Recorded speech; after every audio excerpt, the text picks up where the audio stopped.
आज का हमारा टॉपिक है हेपेटाइटिस बी। इंडिया में एक बहुत बड़ी तादाद में लोगों को हेपेटाइटिस बी है।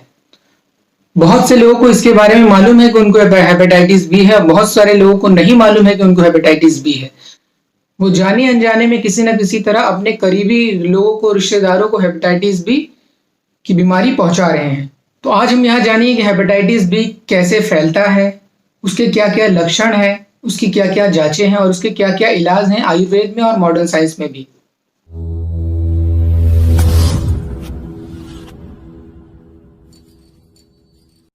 मैं डॉक्टर अशफाक अहमद। आज हम बात करेंगे यहाँ पे हेपेटाइटिस बी के फैलने के कारण के बारे में।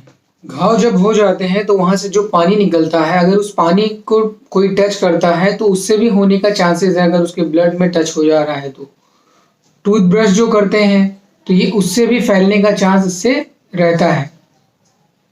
स्किन के ऊपर जो टैटूज बनाते हैं तो वो किसी हेपेटाइटिस बी वायरस पॉजिटिव वाले पेशेंट के ऊपर बनाया गया है और किसी नॉर्मल पेशेंट को बनाया जाए तो उससे भी ये चीज ट्रांसफर होने का चांस रहता है। तो एक्यूपंक्चर नीडल, अगर एक्यूपंक्चर नीडल का यूज हो रहा है, नीडल बराबर से स्टरलाइज नहीं है तो उससे होता है। जो कान और नाक को छेदते हैं उससे भी होने के चांसेस है अगर प्रॉपर से स्टरलाइजेशन मेथड फॉलो ना किया जाए। बहुत सारे लोग डॉक्टर जो होते हैं वो एक ही इंजेक्शन को यूज करते हैं वैक्सीनेशन के लिए या इंजेक्शन लगाने के लिए, तो उससे ये बीमारी फैलती है। अनप्रोटेक्टेड सेक्स के वजह से जो शारीरिक संबंध बनाते हैं उससे भी होने का चांसेस है। अगर एक पार्टनर को है दूसरे को नहीं है तो एक से दूसरे को ये फैल सकता है। डायलिसिस, ब्लड ट्रांसफ्यूजन जैसे बहुत सारी बीमारियों में होते हैं। थैलेसीमिया हो गया, एनीमिया हो गया, और कैंसर वाले पेशेंट जिनको भी ब्लड ट्रांसफ्यूजन की जरूरत पड़ती है, अगर उसमें बराबर से ध्यान ना दिया जाए और हेपेटाइटिस बी के पेशेंट का ब्लड लेके और उसे चढ़ा दिया जाए तो उससे भी ये फैलता है। अब हम बात करेंगे इसके लक्षण के बारे में। जी मतलाना, नोजिया, वोमिटिंग, उल्टी होना, बहुत थकान लगना, लिथार्जिक लगना, लो ग्रेड फीवर, जॉन्डिस होना, कब्ज बना रहना, सर में दर्द होना, बदन में बहुत दर्द होना, पेट बहुत भारी भारी रहना, दाहिनी तरफ पेट में ऊपर की तरफ जो है दर्द महसूस होना, बहुत गैस बनना और कमजोरी जैसा महसूस होना, ये लक्षण है। जब ये बहुत दिनों तक बने रहते हैं तो ये वायरस लीवर के अंदर अपनी संख्या को बढ़ाते जाते हैं और लीवर के सेल्स को ये नुकसान पहुंचाते हैं, जिससे लीवर के अंदर सिकुड़न पैदा हो जाती है। लीवर सिकुड़ जाता है जिसे हम कहते हैं लीवर सिरोसिस, और कुछ केसेस में लीवर कैंसर तक होने के चांसेस रहते हैं और जिसके बाद इंसान की डेथ हो जाती है। तो इसीलिए इस बीमारी को समझना बहुत जरूरी है। अब हम बात करते हैं कि क्या क्या जांचें इसमें कराई जाती हैं। तो सबसे पहले इसमें लीवर फंक्शन टेस्ट कराया जाता है।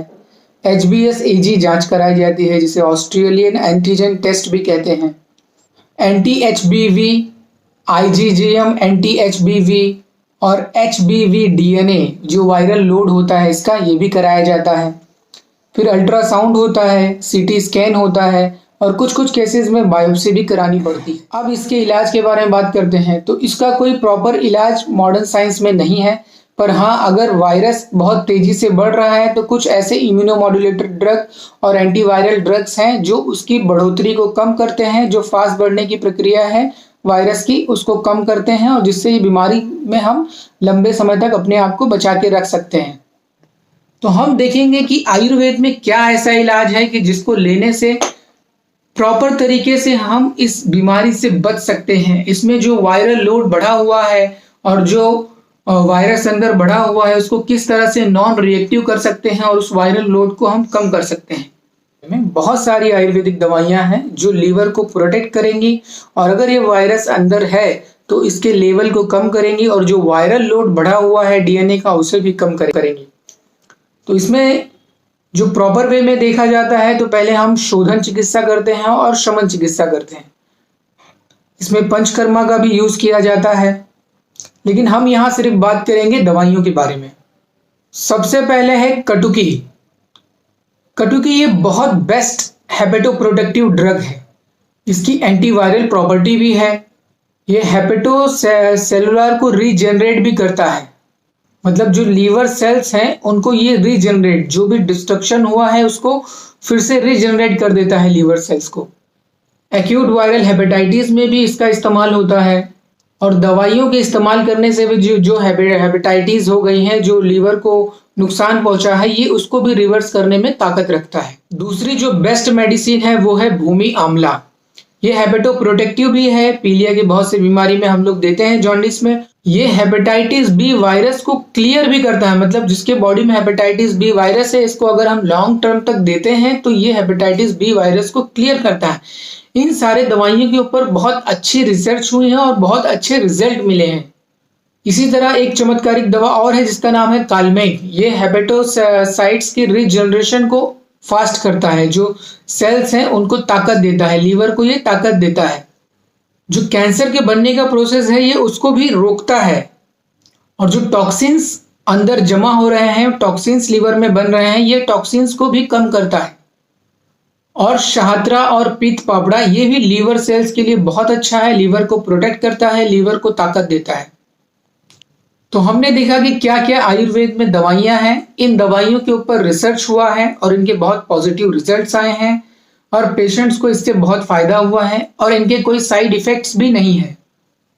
इसकी और भी बहुत सारी दवाइयां हैं, जैसे फल त्रिगादी काढ़ा भी है, आरोग्यवर्धनी वटी है, अविपत्तिकर चूर्ण है। ऐसी बहुत सारी दवाइयां हैं, लेकिन इसमें हमें प्रॉपर जो है पेशेंट की जांच करनी पड़ती है, उसके प्रकृति देखनी पड़ती है और उसके हिसाब से फिर हमको ट्रीटमेंट सजेस्ट करना पड़ता है।